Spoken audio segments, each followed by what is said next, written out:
Struggling with a world that feels heavy, gray, and unforgiving? Do you ever feel trapped, not by walls, but by your own perspective? There's a profound story from Vietnam about a young boy who, despite being confined to a bed, found infinite freedom and joy simply by looking up. This isn't just a children's tale. It's a powerful guide to transforming your reality. Let us unlock the secrets of making friends with the sky by Nguyen Nhat Anh and learn how to find our own sky, no matter our circumstances. This is DreamAIReview, where we turn timeless wisdom into practical action for your modern life. Today, we're diving into a literary gem from one of Vietnam's most beloved authors, Nguyen Nhat Anh. His book, Making Friends with the Sky, isn't just a story. It's an emotional masterclass in resilience, optimism, and the healing power of perspective. In a world saturated with digital noise, hustle culture, and relentless pressure, the story of a boy named Teo offers a radical yet simple solution. It teaches us that the world you experience is not defined by your limitations, but by the lens through which you choose to see it. Forget complex theories and abstract philosophies. We're going to distill the soul of this book into actionable strategies that you can use right now to bring more light, kindness, and magic into your work, your relationships, and your inner world. The first, and perhaps most transformative, idea we can learn from Teo is the art of making friends with your sky. In the book, Teo, unable to leave his bed, turns his window into a grand theater. The passing clouds become dragons and sheep. The morning sun is a gentle friend, and the night stars are distant, twinkling companions. He doesn't just observe his limited view. He actively engages with it, imbuing it with imagination and wonder. In our modern lives, our sky is often the digital landscape of our screens. The repetitive tasks of our jobs, or the familiar walls of our homes, we often see these as limitations, as sources of boredom or stress. But what if we applied Teo's method? This isn't about ignoring reality. It's about actively curating your focus. If your work involves staring at spreadsheets, can you see the patterns as a kind of digital tapestry? If your feed is filled with negativity, can you actively seek out and make friends with creators who inspire you, teach you, and bring you joy? Teo found magic in the mundane, and so can we. He transformed his confinement into a universe of possibility. This principle challenges us to stop waiting for our circumstances to change and instead change our relationship with our circumstances. The power isn't out there, it's in your focus. Your action step is this: identify your daily sky. Is it your office cubicle, your commute, your social media feed? For the next 3 days, spend just 5 minutes actively looking for one beautiful, interesting, or unexpected detail within that space. Don't just see the screen. Notice the elegant design of an icon. Don't just see the traffic. Notice the way the light reflects off a distant window. Document it, write it down, or take a picture. Train your brain to seek beauty in the overlooked. This small habit shifts your default mode from passive consumption to active appreciation, creating a positive feedback loop that can fundamentally alter your daily experience. The second powerful lesson is to embrace what we can call the radiance of innocence. Teo isn't just optimistic. He possesses a profound innocence that acts as a disarming and healing force for everyone he encounters. He forgives the boy who caused his accident without a second thought, not because of a complex moral calculation, but because holding on to anger simply doesn't occur to him. This isn't naivety. It's a state of being unburdened by the cynicism and grudges that weigh down so many adults. In our professional and personal lives, we are often encouraged to be strategic, guarded, and even a little suspicious. We hold on to slights, replay arguments, and carry the weight of past betrayals. Teo's innocence offers a revolutionary alternative. It's the practice of approaching situations and people with a default setting of trust and goodwill, not as a weakness, but as a strategic strength. Imagine a work meeting. Instead of entering with a defensive posture, ready to critique every idea, what if you entered with genuine curiosity, assuming everyone has a valuable contribution? Imagine a disagreement with a partner. Instead of immediately recalling past mistakes, what if you approach the conversation from a place of pure, present moment love and a desire for connection?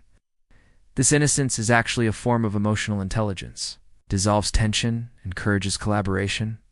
and fosters genuine connection by refusing to let the baggage of the past contaminate the potential of the present. It allows you to see the person, not their mistakes. Here is your action step. The next time you feel a surge of frustration or judgment towards someone, a coworker, a family member, a stranger online, pause. Before you react, consciously ask yourself, what would be the most generous interpretation of their actions? Challenge yourself to find a plausible, positive reason for their behavior, even if it seems unlikely. This isn't about letting people off the hook. It's about freeing yourself from the toxic cycle of immediate negativity. Practicing this generous interpretation, this innocence, is like exercising a muscle. The more you do it, the more it becomes your natural response, radiating a warmth that, like Teo's, can heal the spaces around you. Finally, let's explore the profound concept of being a healer through joy. Teo's greatest impact on the world around him comes not from what he does, but from who he is.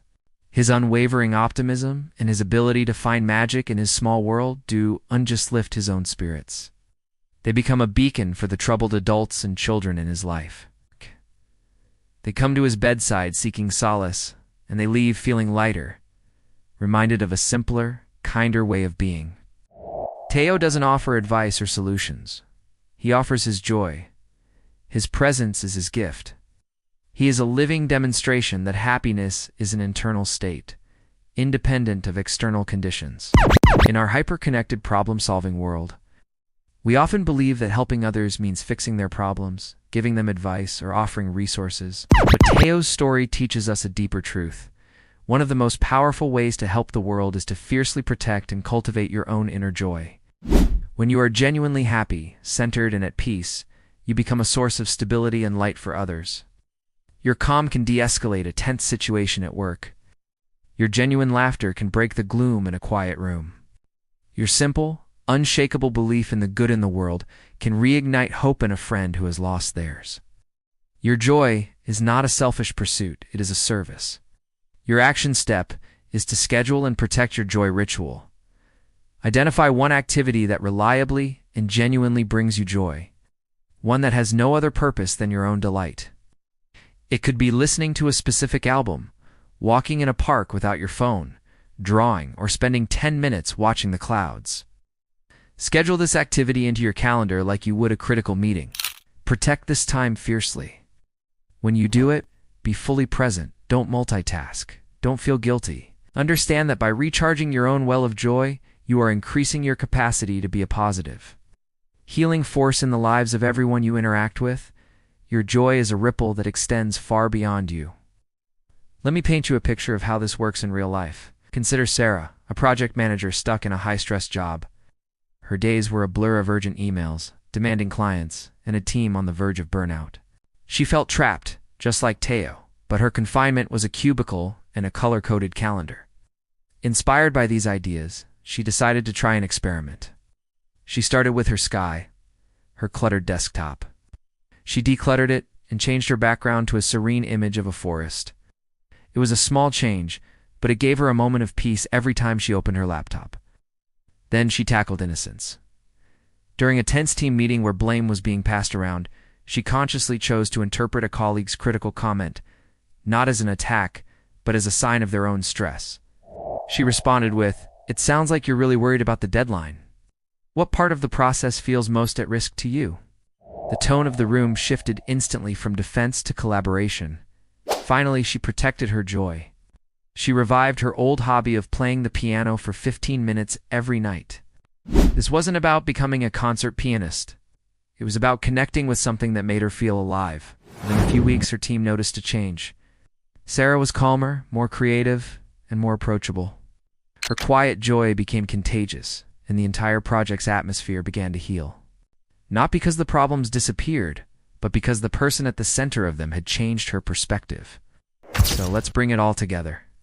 The wisdom of making friends with the sky isn't about pretending problems don't exist. It's about empowering yourself to change your world from the inside out. Your key actions are clear. First, make friends with your daily sky. Actively seek beauty and wonder in your immediate environment.